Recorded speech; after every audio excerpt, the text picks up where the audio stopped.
Hi, everybody. Welcome to my March live stream. It's nice to see you, and I'll look forward to sharing with you throughout this. I will go for like 30 minutes. So if you have any questions, you can post them up in the chat, and I'll be answering them the whole time.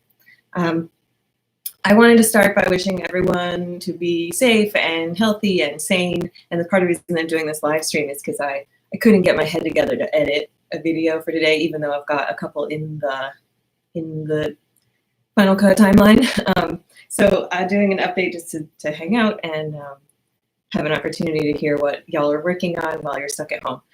To be honest, besides the news, like, stuff's not that different from my regular routine because I work from home and I am a homebody and stay home a lot. So although I'm taking extra precautions, the toll is mainly mental over here in my household. So before I get started with telling you what projects I'm working on, I just wanted to address the elephant in the room and say, like, what are makers doing for healthcare workers and for each other and for themselves during this pandemic outbreak? Well, the 3D printing folks, their Prusa research published a big blog post about 3D printing face shields, those big plastic things they use like when they're doing dental work and other stuff. Folks are sewing DIY face masks. They're calling them better than nothing face masks or face masks for personal use due to the global shortages. So I put links in the description to those things that you can find out more information about. Do contact or be in touch with local organizing groups to see what's actually needed in your area, and that they'll actually be able to accept donations of what you want to contribute. But that's all. It's very good news. Very nice. Hi, Sharon. Nice to see you. And hi, Edward, too. So the other things you can do besides contribute by making things are to help your local businesses. So places you would patronize anyway. You can buy gift cards, or you can still order takeout for places that are open. To try to lessen the if your income isn't affected, it's a way to lessen the impact on the local businesses you care about. And you can watch content and you can make content. So I'm making content so you can watch content. I'm also watching a lot of content. Folks are calling me, telling me I'm bored while sharing media recommendations. And I just got my major distraction is that I just got a Nintendo Switch and I've been playing Animal Crossing. So that's been my major distraction since that came out on Thursday. So besides that, let's see, the impact on my local community. My hackerspace has had to close its open nights, so we're not open to the public currently, and classes have been canceled or moved online. So that's a little bit of a double-edged sword. The NYC Resistor space relies on class ticket income to support the rent of the space, and so we're experimenting with online classes. There's one today at 1 p.m. Eastern about pom-pom making that's really accessible and easy to do. It's if you just have some like yarn or ribbon at home. And then next Saturday, I'm teaching an online Arduino class. So the tickets are available, and I put the link in the description. This live streaming class will have a really limited head count. I'm limiting the tickets to 6, so it'll be a really fun collaborative environment where folks can build along with the Arduino exercises, and learn it for the first time and get a lot of one-on-one troubleshooting help. So if you're interested in that, you can sign up at the link in the description. Right now, there's only 3 seats occupied, so there's plenty of space to come in and join us. And if that works out, we'll continue doing more online classes at NYC Resistor in the future. I thought about doing streaming classes, but this is the way I can help my hackerspace, is like by continuing my teaching obligation that I normally do in person there, but moving it online. And that way, hopefully, more people can take advantage of it, and the space can earn a little bit of money. Okay, so that's what I've been up to in coronavirus land. But in other news, I'd like to go over some of the projects that I've been working on that you'll be seeing on my channel soon, the things that I can't seem to finish editing. The first one is last weekend we put a ham radio antenna on the roof, UHF and VHF antenna, and that's very fun. I have all the raw footage, and I need to record an intro and voiceover for it. But it was a lot of fun to put an antenna on the roof and on David's roof so that we could try to talk to each other and talk to the repeater. My brother and my nephew were in the chat. Hello, Ben and Billy. And let's see, what else? I also am working on some slab furniture. My parents gave me some wood last time I was there, more of the maple that my coffee table is made out of. And so I'm going to make these are going to be bedside shelves and a little bench in the hallway.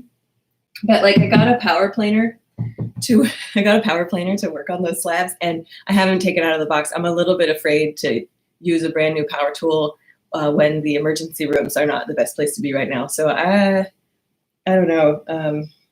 Just a word to the wise, like be safe out there, everybody. Don't be using any power tools that are going to send you to the emergency room unless you know what you're doing.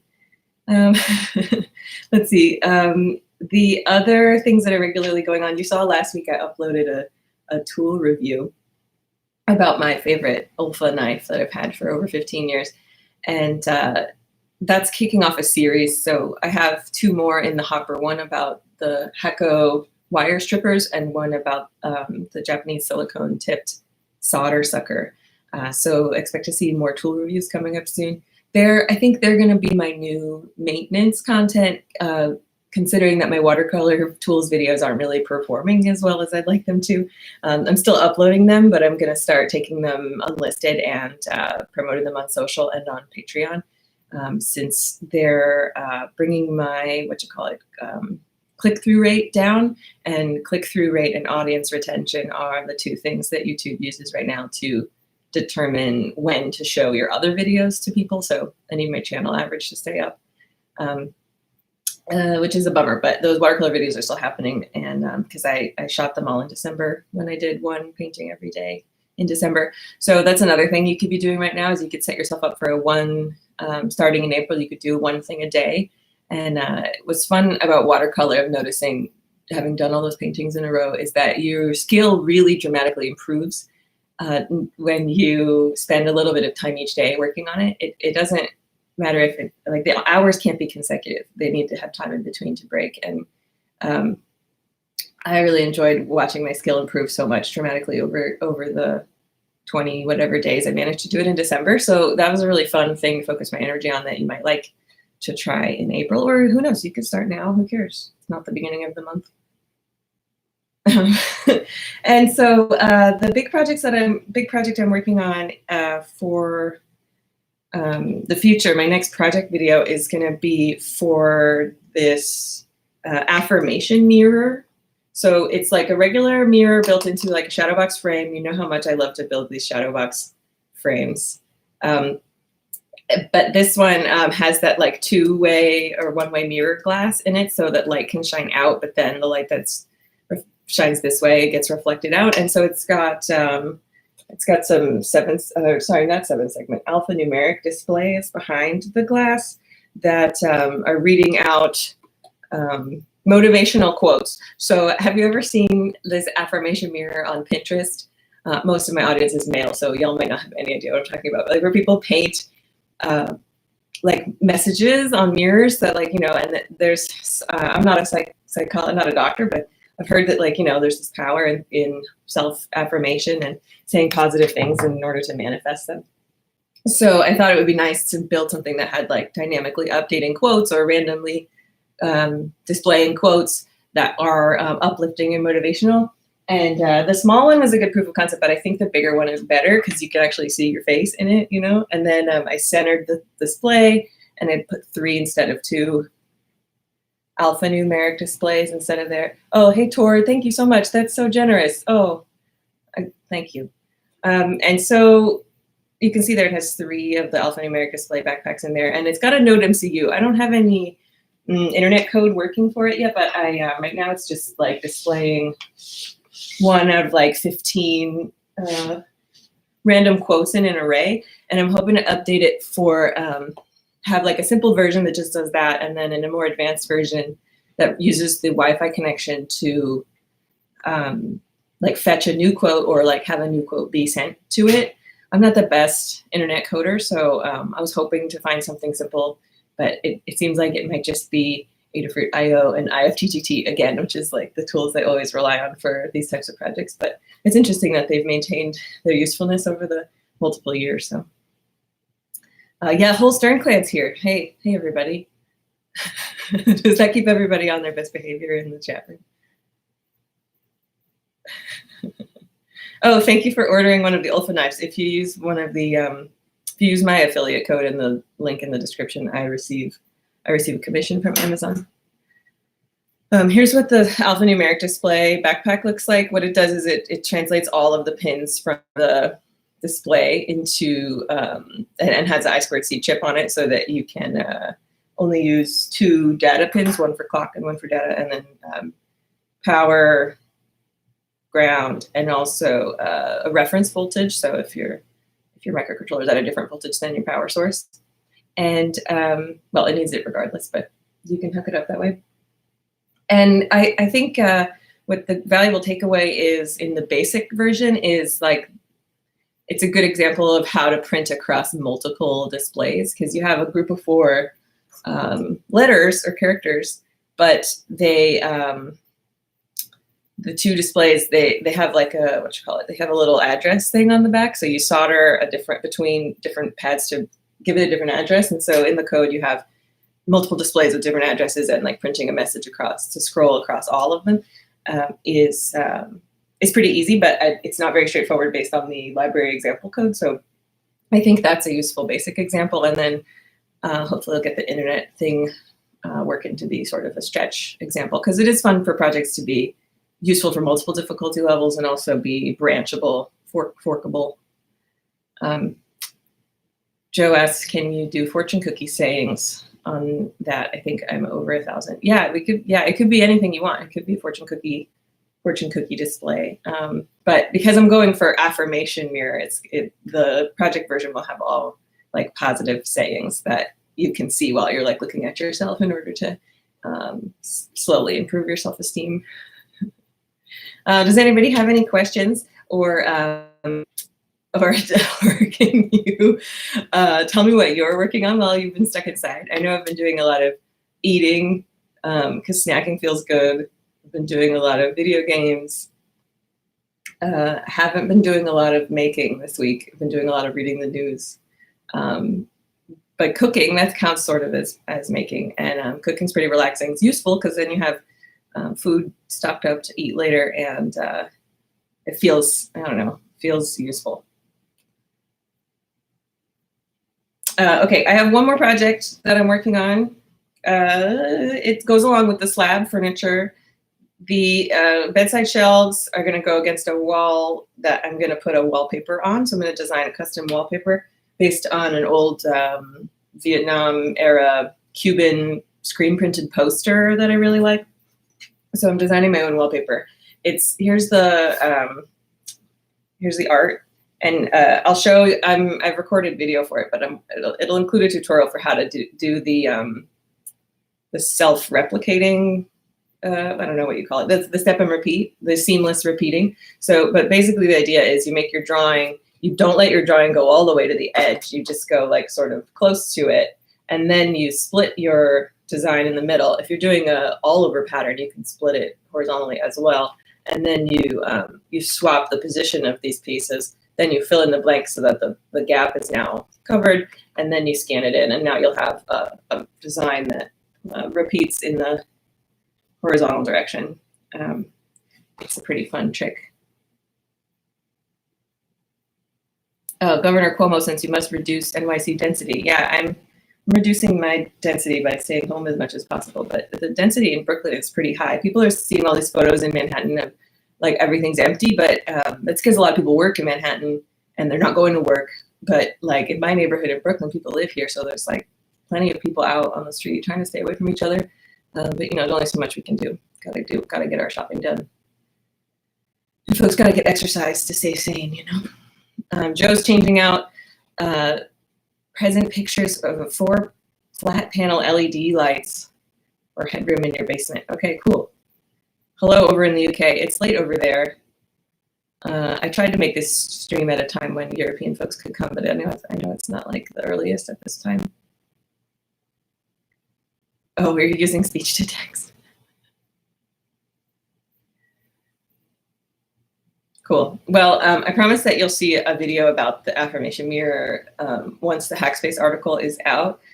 I did a preview, to be honest, I did a preview of it on my Instagram stories, And so many people gave me a positive reaction, like, oh, that's so cool, or that's so pretty, that I thought it might have a wider appeal than just my normal audience. And, you know, since I'm trying to grow my channel, that every little bit of exposure really helps. And so it's not about it being, but Hackspace likes to publish exclusive projects. And so it's not about it being exclusive that it never comes out anywhere else. It's about them having the first publishing. So the video in a way promotes the article. So you'll see a video when that comes out, and obviously be able to download the code.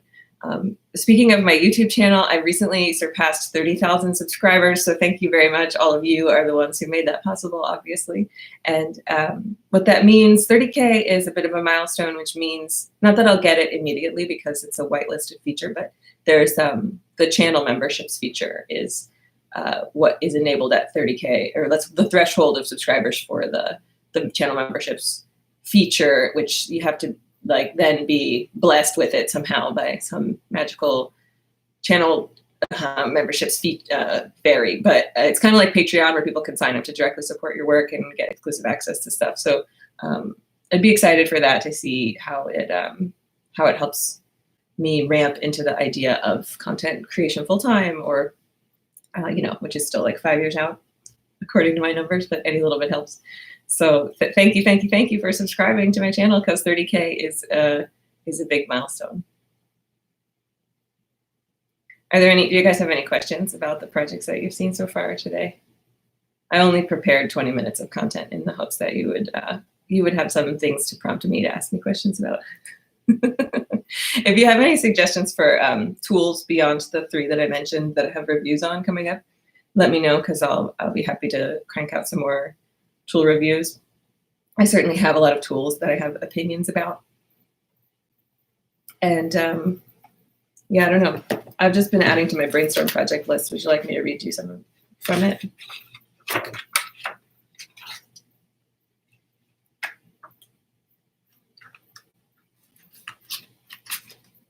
Oh, I still have this this dog door buzzer project idea in mind.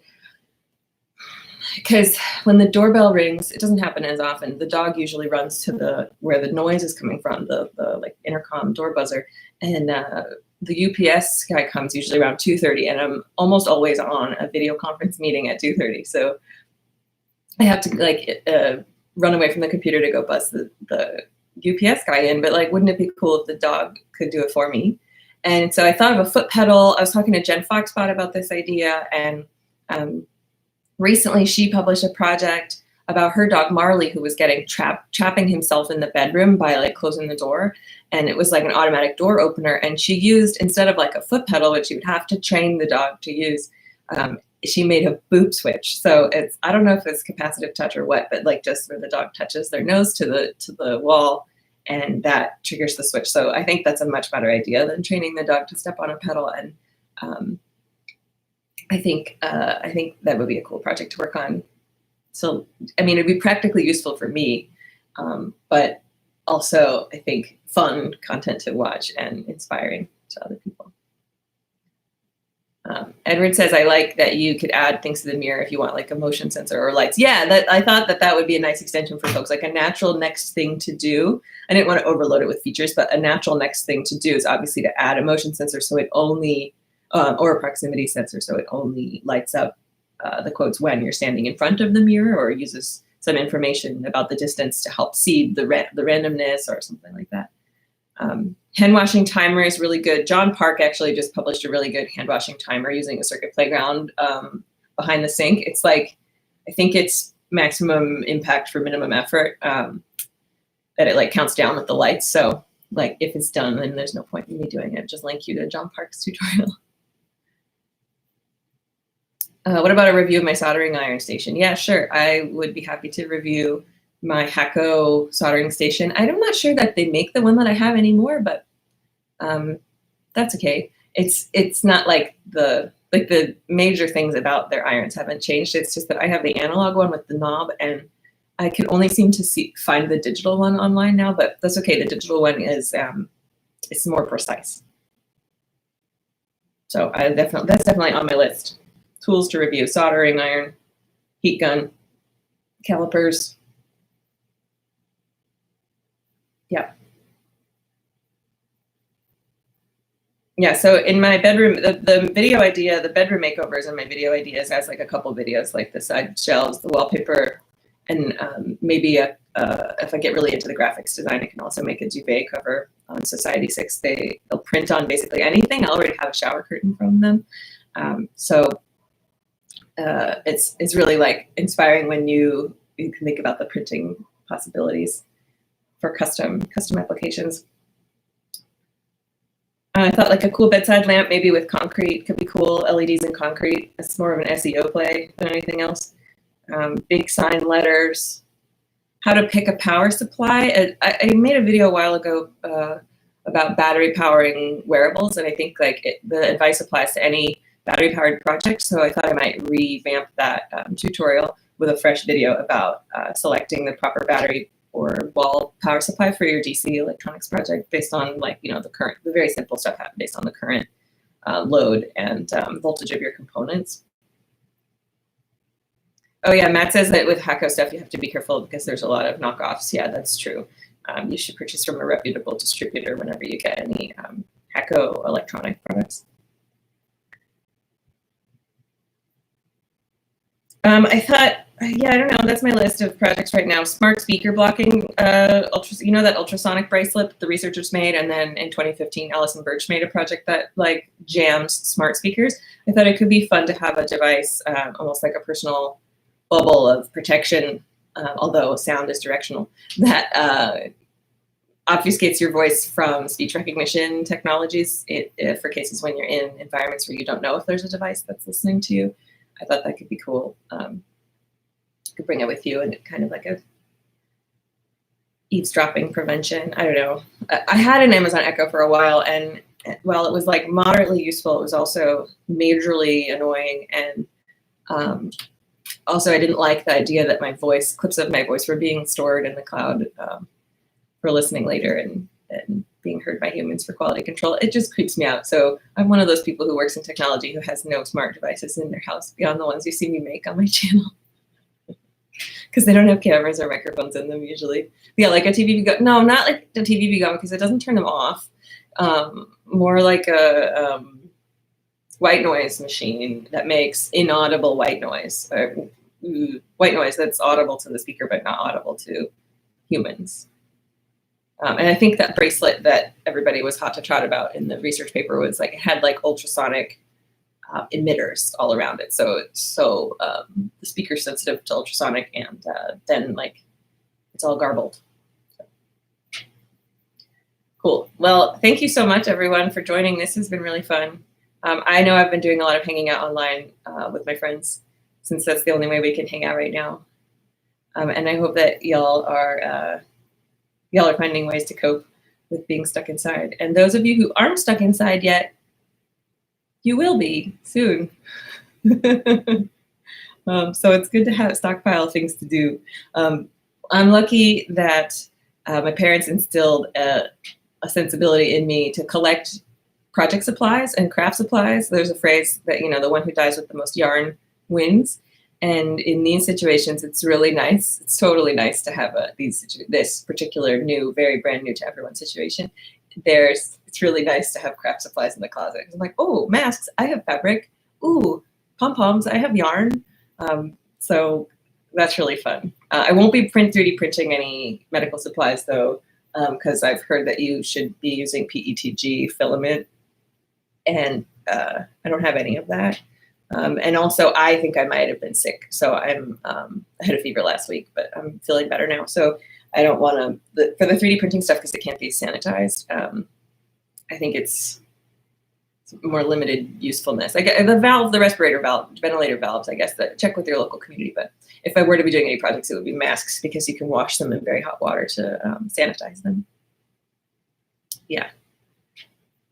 Okay, great. That's it for the show today, everybody. I'll hopefully be back again next month for a live stream. And now it's a lot easier because I've got this new microphone here that makes it really easy to just pop online without a lot of settings configurations.